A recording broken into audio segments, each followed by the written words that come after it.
Rafford on duty. Guys, हो गया.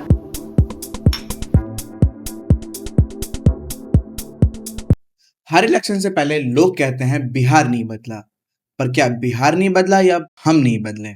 Cast, promise, free scheme सब देखा है, सब सुना है, पर अब एक सवाल उठाना जरूरी है। हमारा देश डिजिटल हो सकता है, पर अभी भी हमारी पॉलिटिक्स कास्ट के बेस पे क्यों है? Welcome to gen Z Bihar.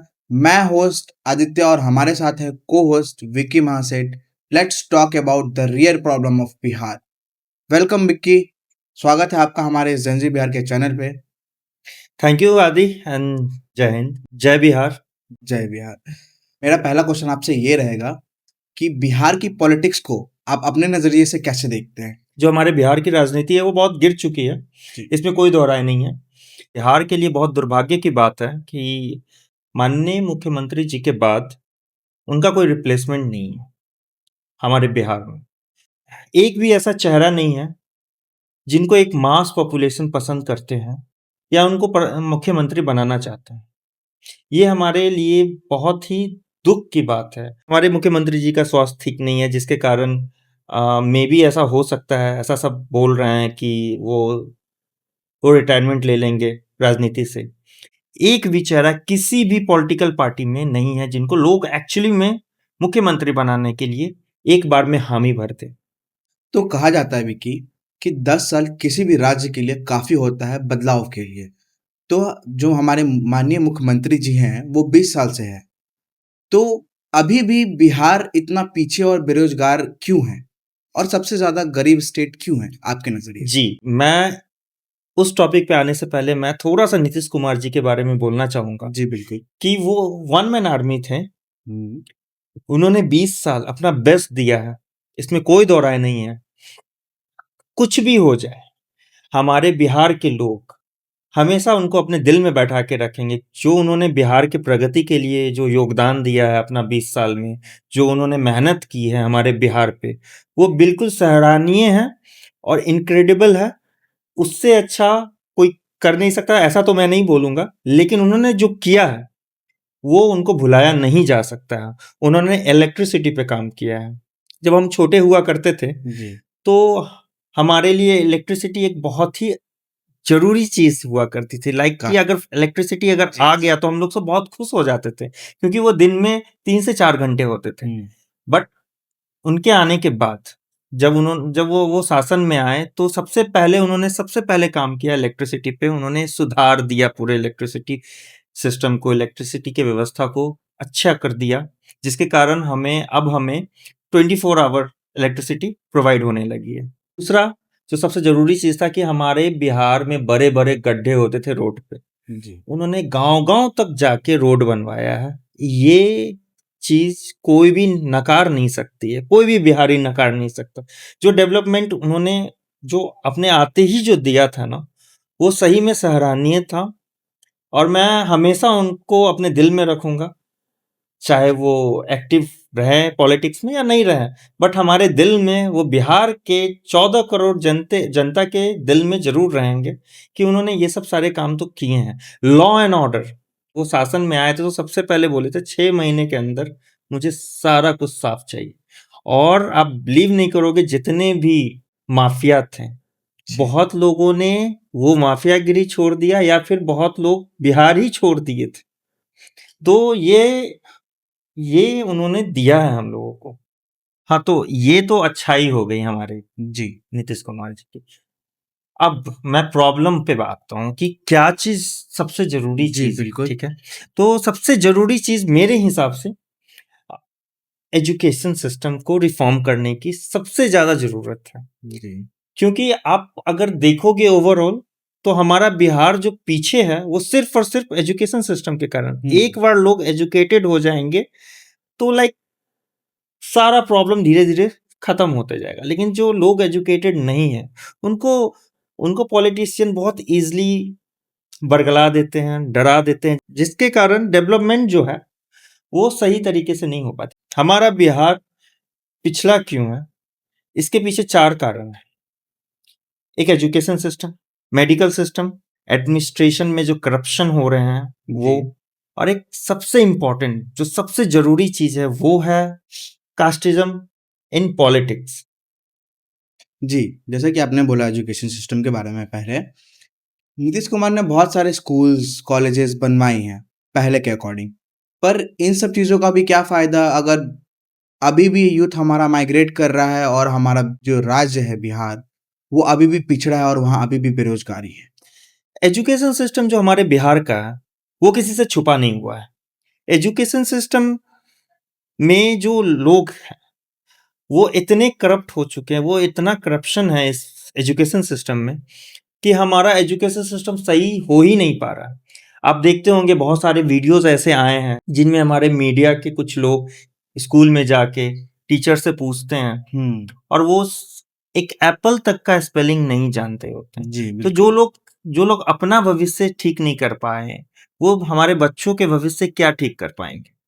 जो भी अभी जो सीएम होंगे आने वाले टाइम में, उनको सबसे पहले अगर उनको बिहार को सुधारना है तो सबसे पहले एजुकेशन सिस्टम को सही करना पड़ेगा, तभी हमारा बिहार आगे बढ़ पाएगा।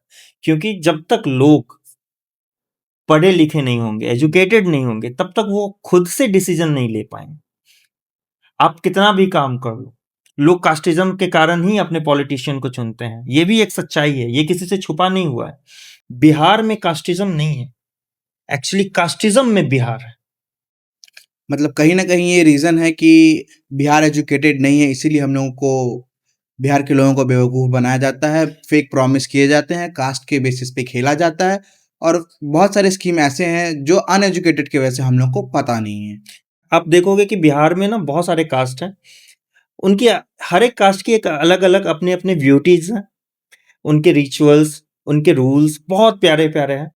कास्ट को अपने कास्ट को फॉलो करना चाहिए, मैं इसके बिल्कुल अगेंस्ट नहीं हूँ। लेकिन मुझे आप एक चीज़ बता दो कि कास्ट का पॉलिटिक्स में क्या काम है? बिल्कुल कोई काम नहीं है, पर हमारे और लीडर्स देखा जाए तो उन्हीं पे खेलते ही हैं एक जी तरह से। बिल्कुल, आप सोचो कि कास्टिज्म पे ही पॉलिटिक्स हो रहा है। तो इस कारण से लोग डरे भी होते हैं क्योंकि बिहार के लोग थोड़े से भोले-भाले जो जनता है उनको बरगलाना बहुत ही ईज़ी है। जिसके कारण पॉलिटिशियन आराम से बरगला लेते हैं, डरा देते हैं और उसके कारण जो जनता है वो भारी मतों से उन्हें विजय बनाती है और ये कहीं न कहीं हमारे जो सिस्टम है, हमारा जो डेवलपमेंट है वो रोक रहा है। क्योंकि पॉलिटिशियन चुन के तो आ जाते हैं, लेकिन उसके बाद उनको काम करना नहीं होता है 5 साल। वो जानते हैं कि मैं फिर से वही रीज़न के कारण फिर से जीत के आऊँगा। मुझे ये भोली-भाली जनता ही फिर से मुझे टिकट दिलवाएगी और मैं जीत के आऊँगा। तो उनको उनको डेवलपमेंट करने की ज़रूरत ही क्या है?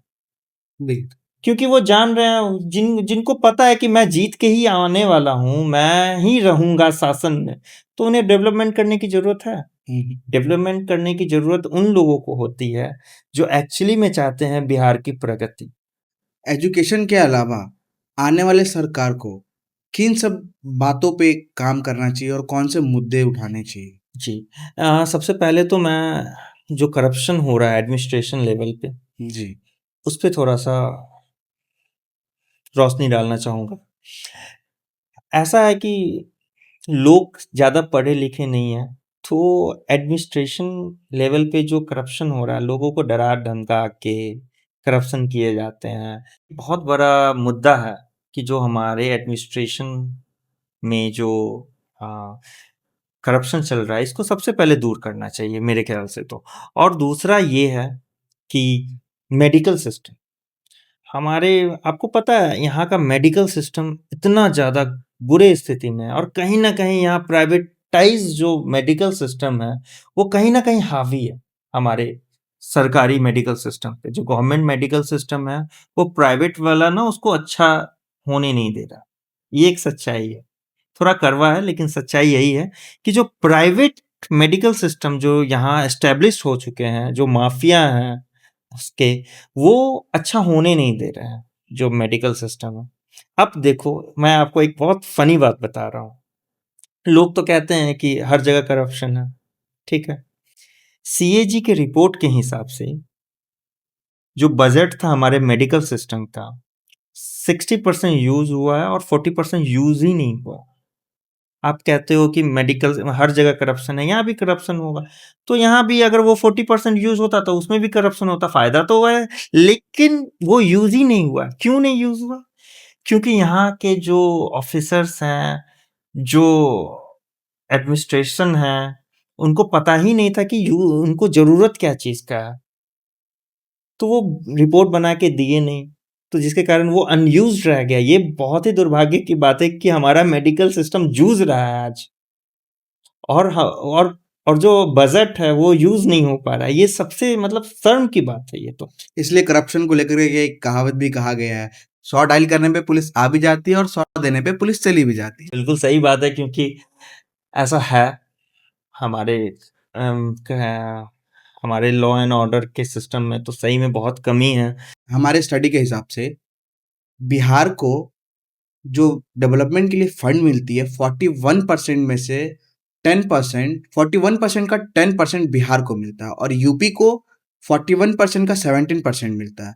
तो अगर आप कंपेयर कीजिएगा बिहार और यूपी को, तो बिहार उतना विकसित नहीं हुआ है। यूपी को आप फिर देख लो, यूपी बिहार से कितना ज़्यादा विकसित है। जी बिल्कुल, यूपी में मैं और सबसे बाकी स्टेट को देखा जाए तो वो एक 41% का 1% ही मिलता है। तो ऐसा हम लोग देखा जाए कैलकुलेशन के हिसाब से तो यहाँ 1% भी काम नहीं हुआ है। मैं आपको एक बात बताता हूँ, यूपी जो था वो माफियाओं से भरा हुआ था, ठीक है? आज के डेट में वहाँ माफिया बहुत ही सीमित तौर पे रह गए हैं, और इसका सबसे ज़्यादा श्रेय जो जाता है वो हमारे योगी जी को जाता है। जी, जी। इसमें कोई दो राय नहीं है कि वो एक अच्छे सीएम साबित हुए हैं, ठीक है? मुझे बिलीव नहीं था कि वो इतना अच्छा काम करेंगे ये मुझे पता था, लेकिन इतना ज़्यादा अच्छा काम करेंगे और इतने कम टाइम में जो उन्होंने काम करके दिया है यूपी को, मुझे नहीं लगता कि ऐसा कोई सीएम पूरे इंडिया में हो जो एक्चुअली में इस तरीके से स्ट्रिक्टली काम करे, जिनको अपनी कुर्सी का कोई लोभ ना हो। तो थैंक यू। बहुत सारी बातें हमने की पॉलिटिक्स पे, पॉलिटिशियन पे, बिहार के पॉलिटिक्स पे। तो विक्की जी ने जैसा बहुत कुछ बताया, बहुत कुछ समझाया हम लोगों को, हमारे जनता के बारे में। तो आज के लिए फ़िलहाल इतना ही। धन्यवाद। मैं विदा लेना चाहूँगा। इस पॉडकास्ट को फ़िलहाल यहीं पे ख़त्म किया जाता है। Thank you for watching this video. Do like, share, comment and subscribe also. Thank you. Thank you आदि फॉर गिविंग दिस प्लेटफॉर्म। मुझे बहुत खुशी है कि मैं इस पॉडकास्ट के माध्यम से लोगों को बहुत अच्छी चीज़ें बताया हूँ। मुझे आशा है कि लोगों को ये बातें समझ में आएंगी कि एक्चुअली में क्या प्रॉब्लम है बिहार में, और मुझे लगता है कि आने वाले टाइम में लोग इसको फॉलो भी करेंगे, और जो भी होगा अच्छा होगा बिहार के लिए, बिहार की उन्नति के लिए। धन्यवाद। धन्यवाद।